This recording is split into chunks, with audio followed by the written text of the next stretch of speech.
Alright, we're coming up on the end of week 12 of our quarantine here in the US of A, and I'm still talking about movies that I grew up loving. So now let's talk about a movie that I owe so much to. Seriously, I do. I owe this movie so much. I'll touch on why later, but honestly, man, I am such a huge fan of this movie that I actually have a life-size WALL-E. I got it off of Disney Movie Rewards back when it was still a thing. It's sitting right over there, and I love it to death. Alright, let's go.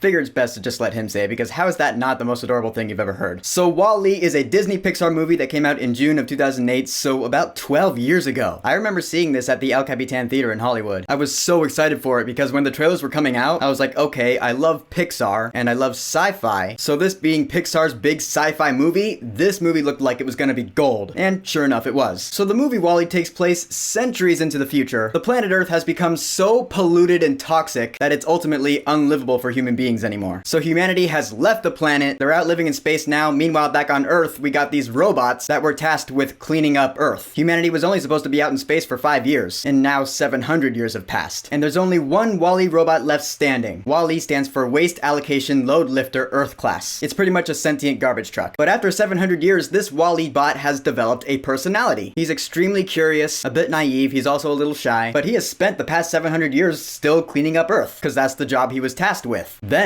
one fateful day, a rocket ship lands on Earth and deploys a new robot named Eve, the extraterrestrial vegetation evaluator. Eve is more of a feminine bot, so WALL-E falls in love. And when Eve is brought back into space, WALL-E goes after her, and now we have our Pixar sci-fi adventure. And there is so much I love about this movie, man. Starting with, of course, the title character, WALL-E. How is WALL-E not the cutest little robot you've ever seen? I mean, he may be a robot, but he's got a personality, he's got a soul, he's got a heart. You can tell by the way he interacts with Eve, or Eva, as he calls her. And it really just goes to show how much emotion can be conveyed without actual dialogue, because neither WALL-E nor Eve actually speak fluent English sentences. They communicate with little beeps and whistles like R2-D2, but more understandable, and you do totally understand the emotions that the characters are trying to convey. Again, WALL-E is really shy around Eve because Eve is the first newcomer that WALL-E has seen in probably centuries, and it just happens to be this gorgeous, sleek, stylish droid. WALL-E is not gonna know how to act around her, so he's like a little kid in elementary school. And then there is Eve, who you can tell has been sent to Earth for a reason. She's on a mission, and she is all about that. She has a directive. She's like, take no prisoners, I gotta do this mission. She's searching for plant life that can prove that Earth is still a livable place, so humanity can come back home. And as fate would have it, WALL-E actually does find a living plant. So when Eve detects that, that's what triggers the rocket ship to come back and take her back up into space, and then WALL-E follows her, and then we have our space adventure. They go up into space to this enormous space cruise ship called the Axiom, where a good chunk of humanity is still living. And you know, it's been a long time. It's been 700 years. Humanity being up in space and not having any worries at all. They've gotten very lazy. They go around in their hover chairs. There's no need to even walk anymore, so humanity has gotten very fat. Everyone. There is not one fit human being on that ship, which, you know, totally makes sense. And the captain of this ship is Captain B. McRae, who's voiced by Jeff Garlin. When he gets word that, hey, maybe there's a living plant still out there, we can actually return to Earth. I can be the one to bring humanity back to Earth. He's not going to pass that opportunity up. But then a big conflict gets in the way that I don't want to spoil for you in case you haven't seen the movie yet, but it's really good. But honestly, what makes this movie for me, I mean, the story is really good, but just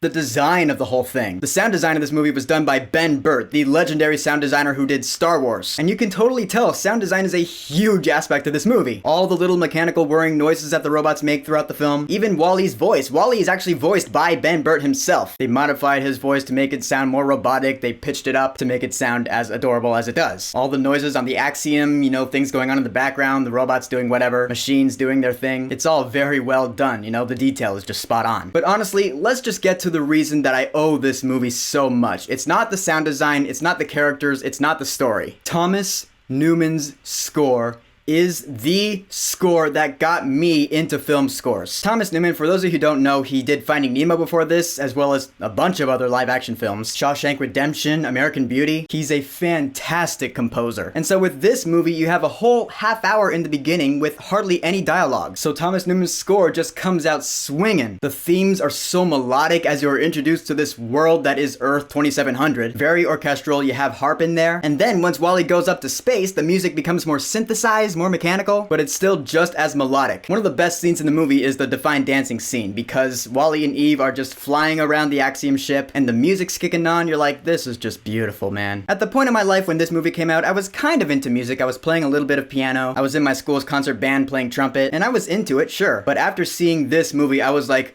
holy crap. Music can actually be one of the standout elements of a movie. I had never even given that concept a thought before this. I was in middle school at the time, and it ended up changing my life forever. I went to Berklee College of Music, and I still would like to have a job in the film music business one day. And I have this movie to thank for it, because its score is still one of my favorite film scores of all time, and it always will be. So as you're watching this movie, it's going along, you love the characters, you love the world this movie has built. It's also got some funny parts, you know, small little gags that you end up laughing a lot at. Some throwbacks to classic sci-fi films that you could tell inspired this movie. And the movie also has a really good message about, you know, environmentalism, you know, don't pollute unless you want the world to end up like it is in WALL-E. And there's also a message in there about laziness, which I remember offended some people when this film first came out. Like one of my friends, when I first saw this movie, I asked her what she thought of it, and she didn't like it because all the human beings on the ship were fat. I don't know why that would offend some people, but it did. I just see it as a funny aspect of a good story, because in the end, WALL-E has great characters, a great story. You care so much about WALL-E by the end of the film, which of course is the movie's goal, to have you care about this little robot. It's not that difficult. Great world building and setup, awesome sound design, and one of my favorite film scores of all time. This movie won the Oscar for Best Animated Movie that year, of course, and it completely deserved it. So WALL-E, have you seen it? Have you watched it recently? What do you think about it? Whatever you think, go ahead and leave a comment. And don't forget to subscribe.